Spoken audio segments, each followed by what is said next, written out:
ॐ शुक्लाम्बरधरं विष्णुं शशिवर्णं चतुर्भुजं प्रसन्नवदनं ध्याये सर्वविघ्नोपशान्तये। ओम श्रीकृष्ण परब्रह्मणे नमः। श्रीमद्भगवद्गीता अदद्वादशोऽध्यायः भक्तियोगः। 13వ శ్లోకం। अद्वेष्टा सर्वभूतानां मैत्रः करुण एव च निर्ममो निरहङ्कारः समदुःखसुखक्षमी। 14వ శ్లోకం। संतुष्टः सततं योगी यतात्मा दृढनिश्चयः मय्यर्पितमनो बुद्धिः यो मद्भक्तः समे प्रियः। సకల భూత జాలములయందు ద్వేషము లేకుండా స్నేహముతోనూ కరుణతోనూ సంచరించేవాడు, అహంకారము మమకారము లేనివాడు, సుఖమును దుఃఖమును సమంగా భావించేవాడు, ఓర్పు కలవాడు, ఉన్నదానితో తృప్తి చెందేవాడు, మనోనిగ్రహము కలవాడు, ఎల్లప్పుడూ తన మనస్సును ఆత్మయందు కలిపి ఉంచేవాడు, పరమాత్మ పట్ల దృఢమైన నిశ్చయాత్మక బుద్ధి కలవాడు, చంచలమైన బుద్ధి లేనివాడు, అటువంటి అచంచలమైన నిశ్చయాత్మక బుద్ధిని నాకు అర్పించేవాడు, నిరంతరం నా యందు భక్తి కలవాడు, అటువంటి వాడు నాకు అత్యంత ప్రియమైన వాడు. ఈ శ్లోకాలకు పైన అర్థం చూస్తే పరమాత్మకు కొంతమంది మీద పక్షపాతం ఉన్నట్టు అనిపిస్తుంది.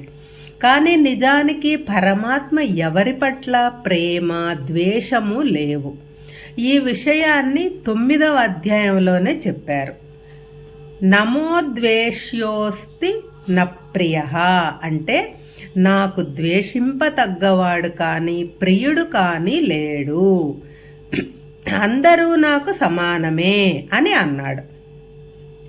ఇంతకుముందు శ్లోకాల్లో తనను చేరుకోవటానికి ఎవరికి ఏ మార్గము అనువైనదో ఆయా మార్గములను వారికి సూచించాడు. ఏమీ తెలియనివాడు, శాస్త్రజ్ఞానము లేనివాడు కూడా తాను చేసే సకామ కర్మలన్నీ తనకు అర్పిస్తే వాడికి మోక్షం ప్రసాదిస్తాను అని అభయమిచ్చాడు. ఈ శ్లోకాల్లో తన భక్తుడికి ఏ లక్షణాలు ఉండాలో చక్కగా వివరించాడు. ఇది ఒక గీటురాయి వంటిది. ప్రతివారు తనకు ఈ లక్షణాలు ఉన్నాయా లేవా అని పరీక్షించుకోవాలి, లేకపోతే అలవరుచుకోవాలి, క్రమక్రమంగా పరమాత్మకు చేరువ కావాలి. అందుకు ఈ శ్లోకాలు ఉపయోగపడతాయి. అంతేకాని పరమాత్మ పక్షపాతి అని భావించకూడదు. మొట్టమొదటి లక్షణం ఎవరి మీద ద్వేషం ఉండకూడదు. ద్వేషం అనేది అగ్ని లాంటిది. నిప్పు ఎవరి దగ్గర ఉంటుందో, దేని దగ్గర ఉంటుందో దానిని దహించి వేస్తుంది. అలాగే ద్వేషం ఎవరిలో ఉంటుందో అది వాళ్ళనే దహించి వేస్తుంది. అంటే ద్వేషం కలిగి ఉండటం అంటే భస్మాసురుడు మాదిరి.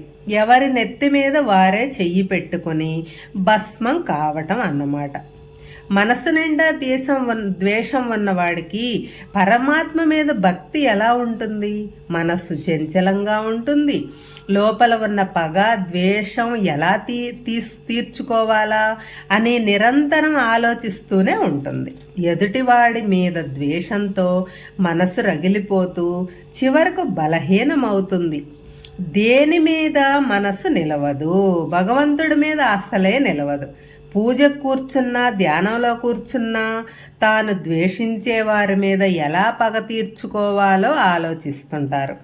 కానీ ధ్యానంలో మనసు నిలపలేరు. ఇక్కడ మరొక విషయం కూడా ఆలోచించాలి. అందరిలో పరమాత్మ ఆత్మస్వరూపుడుగా ఉన్నాడని మనం తెలుసుకున్నాము. అటువంటప్పుడు మీరు ద్వేషించే వ్యక్తులలో కూడా పరమాత్మ ఆత్మస్వరూపుడుగా ఉన్నాడు కదా, అంటే మనం ఎదుటివాడిని ద్వేషిస్తున్నాము అంటే అతనిలో ఆత్మస్వరూపుడుగా ఉన్న పరమాత్మను ద్వేషిస్తున్నాము అన్నమాట. కాబట్టి ద్వేషం అసలు ఉండకూడదు. ప్రతివాడు ద్వేషం వదిలిపెట్టాలి. అందుకే అద్వేష్ట సర్వభూతానాం అని మొట్టమొదట పదంగా వాడారు వ్యాసుల వారు. ఇక్కడ అందరికీ ఓ సందేహం వస్తుంది, మనం ఎవరిని ద్వేషించకూడదు, కానీ మనల్ని ఎవరైనా ద్వేషిస్తే ఏం చేయాలి? అటువంటి వారి పట్ల ద్వేషం లేని దండోపాయం ప్రయోగించాలి. తండ్రి బిడ్డను దండించినట్టు, టీచర్ స్టూడెంటును దండించినట్టు తండ్రికి టీచర్కి ద్వేషభావం ఉండదు. కేవలం తన సంతానం శిష్యులు బాగుండాలనే కోరిక తప్ప అలాగని అమితమైన ప్రేమ ఉండకూడదు. అనురాగ మమకారాలు మితంగా ఉండాలి. ఎవరి మీద కోపము ద్వేషము లేకపోతే స్నేహము కరుణ వాటంతటవే కలుగుతాయి. స్నేహానికి గుర్తు ద్వేషం లేకపోవటమే. అందుకనే పరమాత్మ రెండూ చెప్పారు. స్నేహితుడి లక్షణాలు ఏవంటే తాను ఏదైనా తప్పు పని చేయకూడని పని, పాప పని చేస్తుంటే నిర్మోహమాటంగా నివారించేవాడే నిజమైన స్నేహితుడు. ఏదైనా మంచి పని చేస్తుంటే ప్రోత్సహించేవాడే స్నేహితుడి. రహస్యాలను కడుపులోనే దాచుకునేవాడే స్నేహితుడి. మంచి గుణాలను అందరికీ చెప్పేవాడు. అవసరం వచ్చినప్పుడు ముఖం చాటేయకుండా స్నేహితుడి కష్టాలను పంచుకునేవాడు. ఇటువంటి గుణాలు కలిగిన వాడిని మంచి మిత్రుడు అని అంటారు. ప్రతివాడు అటువంటి స్నేహాన్ని కలిగి ఉండాలి. తరువాతది కరుణ, అంటే ఇతరుల కష్టసుఖాలు తనవిగా భావించాలి. సానుభూతి చూపటం, చేతనైతే సాయం చేయటం, దీనినే కరుణ చూపటం అంటారు. తర్వాతది అహంకార మమకారాలు. అహంకారం అంటే ఇది నా శరీరము, ఇది నా మనస్సు, నా బుద్ధికి తోచినట్టు చేస్తాను అని అనుకోవటమే అహంకారం. నేను, నాది, ఇవన్నీ నావి, వీళ్ళంతా నా వాళ్ళు అని అనుకోవటం మమకారం యొక్క లక్షణం. నేను, నా వాళ్ళు, నా ఆస్తి, నా ధనము, నా ఇల్లు, ఇవి నేను సంపాదించాను, ఇవి పోతే నేను బతకలేను అనటమే అహంకార మమకారాల గుర్తు. ఈ శరీరం పంచభూతాల కలయిక. అందులో ఉన్న మనసు, బుద్ధి నా ప్రారబ్ధం నుండి పుట్టినవి. కాబట్టి ఇవేవి నావి కావు. నేను పుట్టిన తర్వాత నేను సంపాదించాను అని అనుకుంటున్న స్థిరచర ఆస్తులు అన్నీ నేను పుట్టుక ముందు కూడా ఉన్నాయి, నేను మరణించిన తర్వాత కూడా అవి ఇక్కడే ఉంటాయి, ఏవి నా వెంట రావు అనే భావన ఉంటే అహంకార మమకారము నశిస్తుంది. జనన మరణం మధ్యలో ఉన్న కాలంలోనే ఈ అహంకార మమకారాలు మనిషిని ఆవరించి ఉంటాయి. వీటి వలన కలిగే వాసనలు తరువాతి జన్మకు కారణం అవుతాయి. అందుకే ఈ అహంకార మమకారాలు ఉండకూడదు అని పరమాత్మ చెప్పారు. ఒకవేళ ఉన్నా మితంగా ఉండాలి, కానీ అతిగా ఉండకూడదు. దానినే సాత్వికాహంకారం అని అంటారు. నేను లేకపోతే ఈ ప్రపంచమే లేదు, అంతా నా వల్లనే జరుగుతూ ఉంది, ఇదంతా నాది, వీళ్ళంతా నా వాళ్ళు అనే ఈ భావాలను పరిమితంగా ఉంచుకోవాలి. ఈ విశ్వంలోని అన్ని సంపదలు పరమాత్మవే. వాటిని నా జీవితకాల పర్యంతం అనుభవించటానికి మాత్రమే నాకు హక్కు ఉంది. మరణించేటప్పుడు ఏవి నా వెంట రావు అనే భావన కలిగి ఉండాలి. ఇలా అహంకార మమకారాలు మితంగా అదుపులో ఉంటే సుఖ దుఃఖాలను సమంగా చూడటం అలవాటు అవుతూ ఉంది. సుఖములను దుఃఖములను సమంగా చూడాలి. అంటే సుఖం కలిగినప్పుడు పొంగిపోయి గంతులు వేసి సంబరాలు జరుపుకొని ఊరేగింపులు చేసుకుని మర్నాడు అబ్బే అదంటే నాకు అస్సలు ఇష్టం లేదు అని అనకూడదు. అలాగే దుఃఖం వచ్చినప్పుడు కుంగిపోయి మంచం పట్టకూడదు. ఒకడికి సుఖము మరొకరికి దుఃఖంగా పరిగణమిస్తుంది. ఒకడు ఒక కారుని వదుల్చుకోవటానికి అమ్ముతాడు, ఆ కారుని మరొకడు సుఖపడటానికి కొనుక్కుంటాడు. ఆ తరువాత దాని మరమ్మతులకు డబ్బు పెట్టలేక దుఃఖం అనుభవిస్తాడు.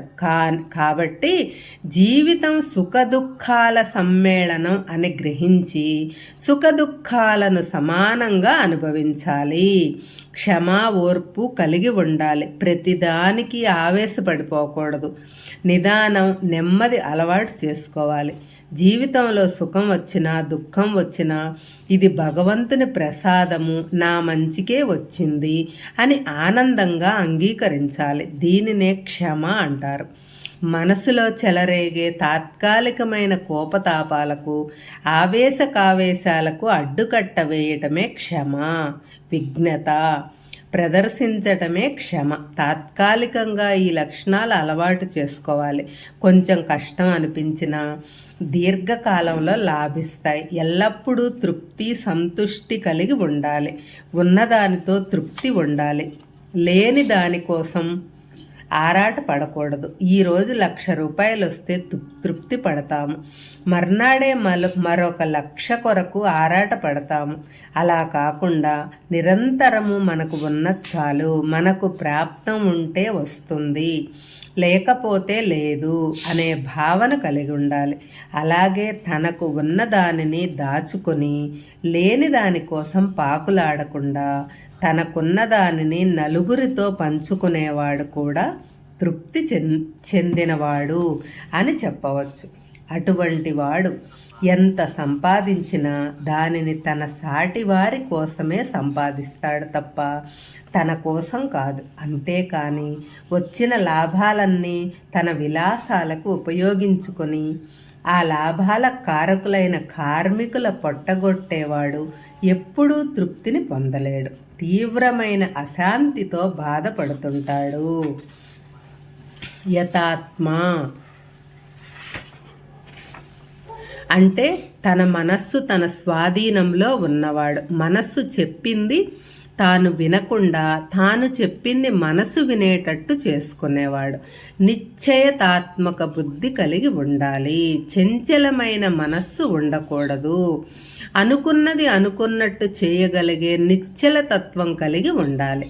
అది ప్రాపంచిక విషయమైనా కావచ్చు. అంటే వ్యాపారము, విద్య, రాజకీయము ఏదైనా కావచ్చు. నిశ్చయాత్మక బుద్ధి ఇచ్చిన మాటకు కట్టుబడి ఉండటం అవసరం.